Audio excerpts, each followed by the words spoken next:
ಕೆಲವನ್ನ ತೆರವುಗೊಳಿಸ್ತಾ ಇಲ್ಲ.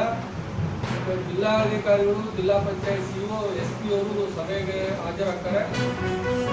ಹಾಜರಾದ್ಮೇಲೆ ಅವರು ಕೆಳಗಿನವರು next meeting ಮಾಡ್ತಾರೆ. ಜಿಲ್ಲಾಧಿಕಾರಿಗಳು ನೆಕ್ಸ್ಟ್ ಮೀಟಿಂಗ್ ಕಳಿಸ್ತಾರೆ. ಯಾರೋ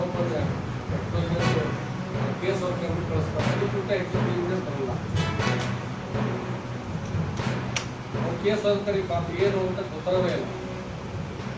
ಆಮೇಲೆ ನಾವು ಮುಖ್ಯಮಂತ್ರಿಗಳಿಗೆ ಯಾವ ಕೋಟಿ ಪ್ರತಿ ಜಿಲ್ಲೆಗೆ ಹೇಳಿದ್ವಿ.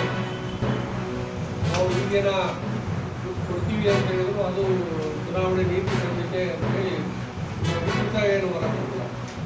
MLA ಇಲ್ಲ ಅಂದ್ರೆ ಒಂದು 5 ಕೋಟಿ ಹೋಗಿ 4 ಕೋಟಿ ಹೇಳ್ತಾರೆ. ಅಧಿಕೃತ ದಾಖಲೆ ಅದು ಸಿಕ್ಕಿಲ್ಲ.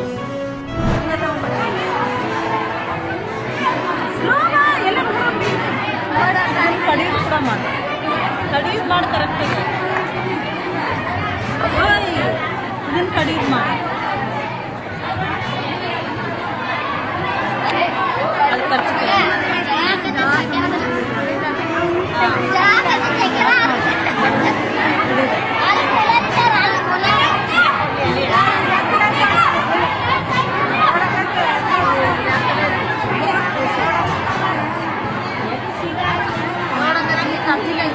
ಬಂದ